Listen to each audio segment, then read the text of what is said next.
আপনাদের সবার জুলাইয়ের একটা স্লোগানের কথা মনে আছে নিশ্চয়ই। স্লোগানটা ছিল, কথায় কথায় বাংলা ছাড়, বাংলা কি তোর বাপ দাদার। এই দেশ, এই আমার দেশ, এই দেশ বাংলাদেশ। তা আমি যখন আসলে জুলাইয়ের কথা বেশি করে মনে পড়ে, যখন এইসব স্লোগান দেখি, যখন চোখের সামনে ভেসে উঠে, আপনাদের মনে আছে আপন ছোট ভাইয়ের লাশ নিয়ে দুইটা বোন মিছিল করছে, এপিসি থেকে আমাদের ইয়ামিনের লাশটা ফেলে দিচ্ছে, তখনও মারা যায়নি সে, ফুটপাত নিয়ে টানাহেঁচড়া করছে। একটা বাবা রাস্তার মধ্যে দাঁড়ায় চিৎকার করছে যে আমি নামলাম, সব বাবা নেমে আসে। একটা মা পানি ডিস্ট্রিবিউট করছে। মাদ্রাসার ছেলেরা যুদ্ধ করছে। আমাদের যারা রিক্সা চালান তারা যুদ্ধ করছে, তারা রিক্সার গদির উপর দাঁড়িয়ে স্লোগান দিচ্ছে। আমার মনে হয় না বাংলাদেশের জীবনে কোনোদিন এত মহাকাব্যিক কোনো ঘটনা ঘটেছে। এত বড় যে জুলাই, সেটা কোনোদিনও সেটা বিস্তৃত হবে না, এটা আমার দৃঢ় বিশ্বাস। এবং বাংলাদেশের জুলাই কখনো ব্যাহত হবে না, এটাও আমার দৃঢ় বিশ্বাস।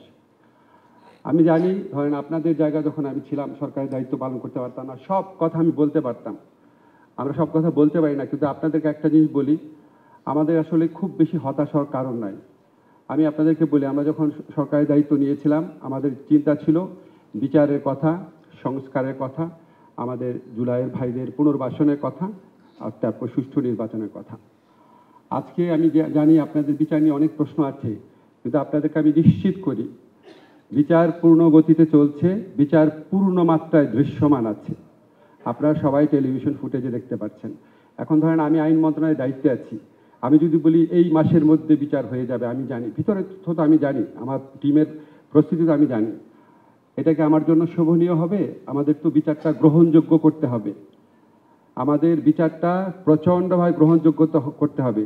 শেখ হাসিনার ফ্যাসিস্ট যে দল, সেই দলের লোকজন হাজার হাজার কোটি টাকা নিয়ে বসে আছে।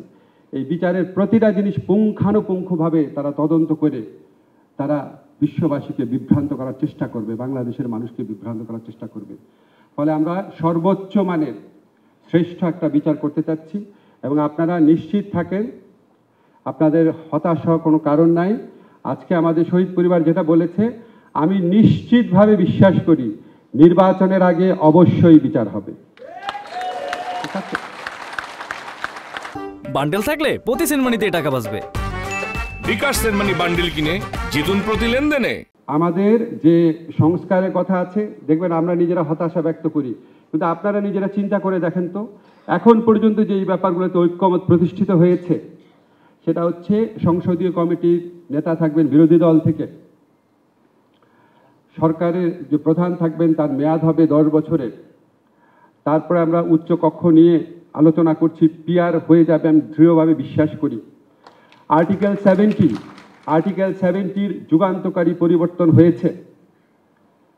আমাদের এই যে 4টা অ্যাচিভমেন্টের কথা বললাম, আরও কয়েকটা আছে, আমার এই মুহূর্তে মনে পড়ছে না।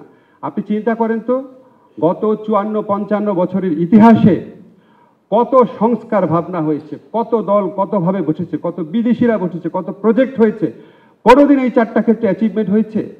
আমি মনে করি এটার পাশাপাশি পিআর, উচ্চকক্ষে পিআর, এটার পাশাপাশি যখন আমাদের কনস্টিটিউশনাল কমিশন হবে, যে আমরা নির্বাচন কমিশন, আমরা পাবলিক সার্ভিস কমিশন, আমরা এই ধরনের কয়েকটা নিয়োগ হবে সাংবিধানিক কমিশনের মাধ্যমে, আমি মনে করি ইনশাআল্লাহ এগুলি হবে, এবং এর ফলে বাংলাদেশের চেহারা আমরা যতটা আশা করি ততটা না হোক অনেকটাই পরিবর্তিত হবে, যেটা আগে কখনো হয় নাই।